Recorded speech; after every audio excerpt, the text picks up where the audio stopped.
We're just immature you're just down here. out there. You're making snow angels and stuff up there in BC. Tim Percy knows. Ask him. He's been down here enough. He knows. He knows what's going on. Tim's not even allowed across the border anymore, I don't think. We got that part fixed. We're keeping him up there. Yeah. So outside of this event, Keith, what are the waves of change you guys at Kayak Angler see or feel coming within maybe not the tournament world, but the kayak fishing in general? Where do you see it heading in 25 and 26 going forward? Like industry wise? Yes, industry wise. Industry wise, I mean, it's going, man. It's strong. It's like, have you guys been down to ICAST? Do you guys go down there? When I have to. Every July. Yeah, it's pretty sweet. Like, you can't turn around any direction in this massive fishing show. It's really insanely huge without seeing some kind of kayak or some kind of accessory geared towards kayak fishing. Yeah, it's going just as strong as ever.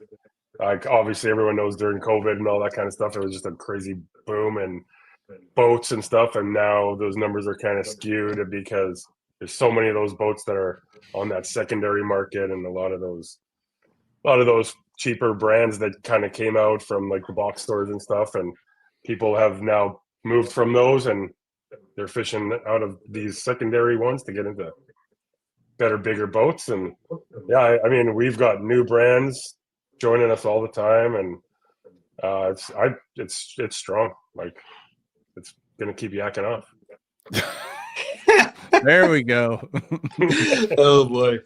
Now I think we're seeing kind of a reset of the market from the COVID explosion. Like, I think things are getting back to normal, so dealers can kind of gauge what they're actually gonna sell instead of trying to and it's the same thing. Like, within our kind of umbrella, we have Paddling Magazine as well, and that's all like whitewater and canoes and sea kayaks and stuff. And it was the same thing in all those other industries, right? COVID, just people were buying everything, and they just like nothing was available. So I think people forgot that you could.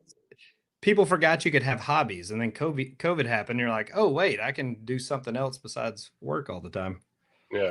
And then COVID kind of ended, or sort of ended, and people are like, I like that hobby I just spent 3 years doing. Yeah, and the problem is, not the problem, but something that happens is, we had that huge rush of people buying, whether it was kayaks or new guns or bows, whatever it was during COVID. Well, once you buy those, you don't just, unless you're a tournament angler or tournament like a competitor, you really don't do that every year. So you might, everybody went out and bought them, and they probably sit on them for 2 or 3, 4 years before they cycle back into another one. So it'll pick back up again, I bet. Yeah, it's going well. The innovation out there is crazy. The new companies popping up all the time that we get introduced to. It's awesome. There's so much new stuff, and there's so many places to go with it. So and tell us about like what you do at Kayak Angler Magazine, and Kayak Angler Magazine's it's a physical magazine too that you can find in like Books A Million and stuff, right? Barnes and Noble, and Barnes, and that's what I was trying to think of. Sorry. Yeah. I knew it was with a B, and there were books in there. So Kayak Angler Magazine is part of Rapid Media, which is also the Paddling Magazine and the World Paddling Film Festival. And we work also under a big company called Delta Digital that has Wired to Fish under, which you guys are all very familiar with, I'm sure. So I do content creation and marketing strategies for brands, and get to go fishing, and I get to test out stuff and develop kayak fishing programs on the coasts and at lakes, and help people get the word out there and sell their products and give our opinions on what we think of their products, to unbiased and just real knowledge. So you've got a fun job, is what you're saying. I got a fun job, yeah. I got a really fun job for sure. This is our job. This is what we do. This is what Jeff and I do for a living, is this 1 hour a week. It's crazy. Boy, if only. That's what I heard. If only. He told me it's even sometimes only 45 minutes. That's it. Yeah, sometimes it is, yeah. Depends how grandfather slept. Depends how I slept last night. That's all it is. What time did you go to bed? Yeah.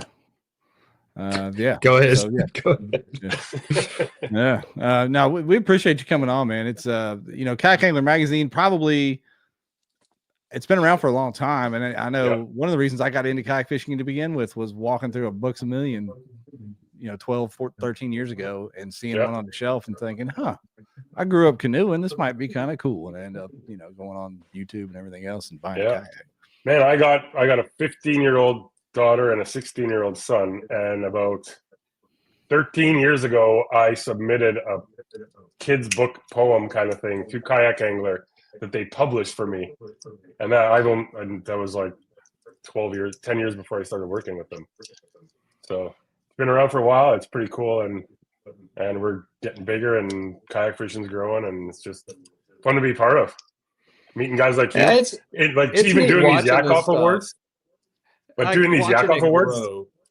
Yeah, I mean, I'm proud of the Yakking Off contest. I think that's something that was long overdue. But it's not called Yakking Off. It's not called Yakking Off. Okay, yeah, sorry, Yak Off. Yak Off. We're throwing the N in there just for fun. Yeah. I think it was neat though, like, seeing kind of where the tournament fishing side started 11 or 12 years ago, seeing the people that like their articles or features or stuff in a like that was a kind of a cool benchmark, I think, watching as it grew. I finally sent Luke the link, by the way, Jeff. That's completely my bad. So now we have Luke in the Creek group. Perfect example of what you just said. Marty Hughes from, you guys know Marty, Kayak